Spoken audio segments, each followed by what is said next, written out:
Assalamualaikum warahmatullahi wabarakatuh. Good morning, selamat pagi. Bagaimana kabarnya hari ini anak-anak? Semoga kalian semua tetap sehat ya.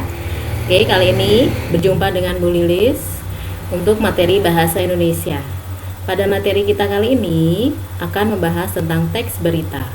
Sebelumnya, apakah kalian sudah pernah mendengar berita atau sudah membaca berita? Kalau sudah, kita lihat lagi yuk, apa saja sih yang ada di dalam berita itu?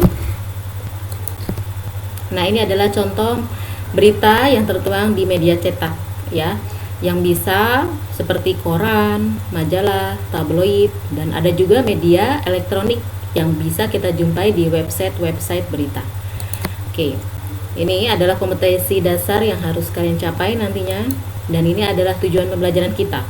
Bagaimana kalian nanti bisa memahami teks berita, mengetahui unsur-unsur berita, kemudian mengetahui langkah-langkah menyimpulkan pokok-pokok berita, mengetahui struktur berita, meliputi kepala berita, kemudian membuat isi dari berita, kemudian menanggapi, menganalisis kaidah bahasaan, kemudian mengumpulkan data objek dan berbagai sumber tentang berita. Kemudian menuliskan teks berita dengan memperhatikan unsur-unsur berita dan pola penyajiannya. Selanjutnya membaca teks berita yang ditulis. Oke. Nah, yang pertama, menentukan unsur-unsur berita. Sebelum kita menentukan unsur-unsur berita, kita harus tahu apa sih berita itu? Ya, berita berasal dari bahasa Sanskerta. Virit berarti terjadi atau ada.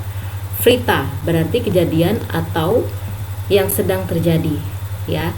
Nah, jadi dapat kita simpulkan bahwa teks berita adalah teks yang melaporkan kejadian, peristiwa, atau informasi mengenai sesuatu yang telah atau sedang terjadi.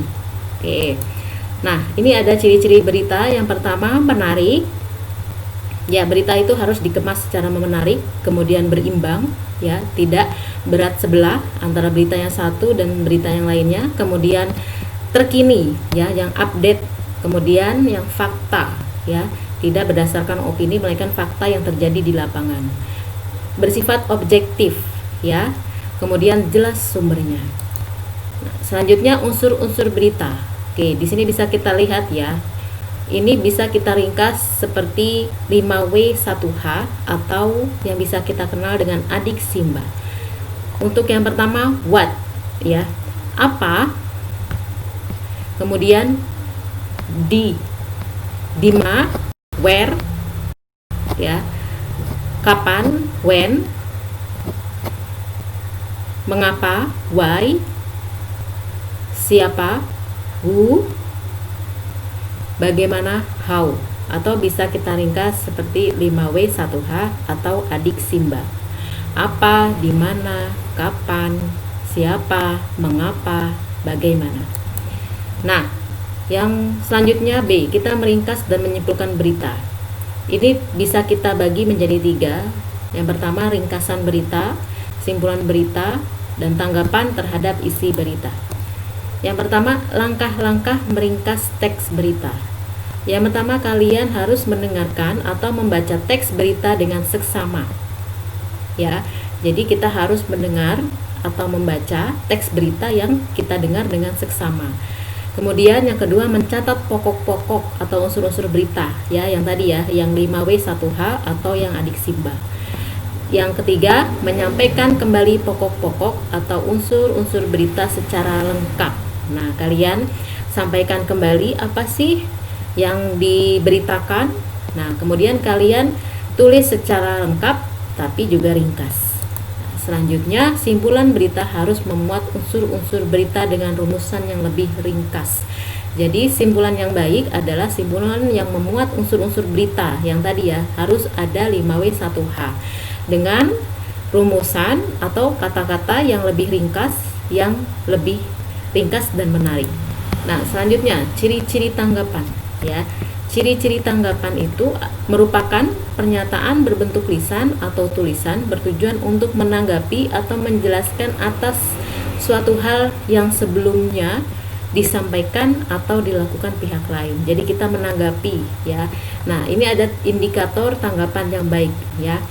Indikator tujuan tanggapan yang baik atau bagaimana tanggapan yang baik itu, yaitu sesuai dengan topik yang dibahas ya, yang bersifat objektif, logis, mengandung saran, ada sarannya, ada solusi atau penyelesaian terhadap topik yang dibahas. Jadi ketika kita menanggapi berita, kita harus bersifat objektif, yang logis, dan juga bisa mengandung saran dan solusi.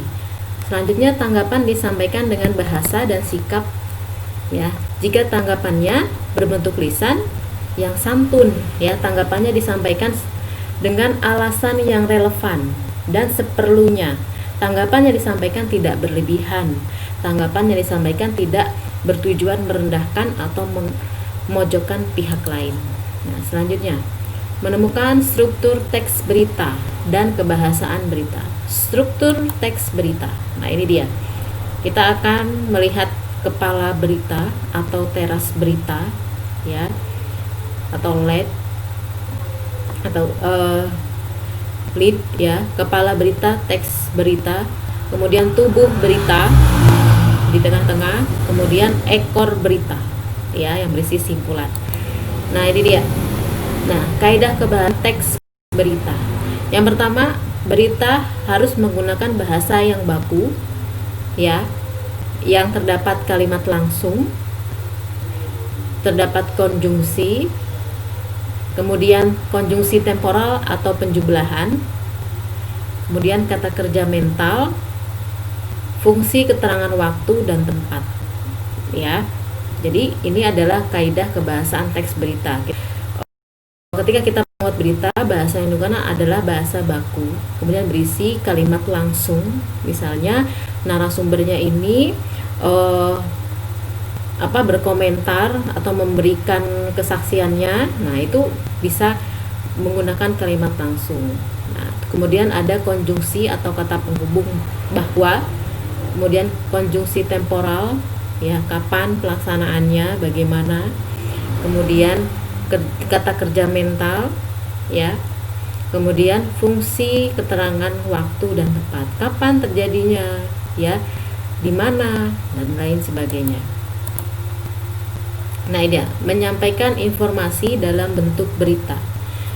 Yang pertama, kita harus mengetahui manfaat berita ya.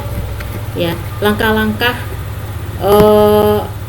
yang pertama, kita bisa ketika kita menyunting atau menulis berita, kita harus mengetahui kebenaran isi berita, kemudian kelengkapannya, struktur penyusunan berita, dan penggunaan bahasa ya.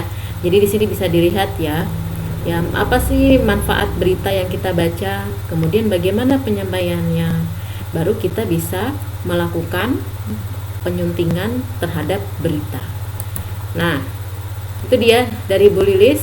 Semoga kalian bisa mulai sekarang menonton berita ya, supaya kita bisa tahu kejadian yang ada di luar sana dan kita bisa tahu banyak informasi meskipun kita masih di rumah aja.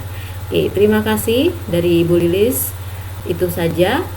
Kalau ada pertanyaan silakan komen ya, dan bisa japri Bu Lilis melalui WA. Terima kasih. Wassalamualaikum warahmatullahi wabarakatuh.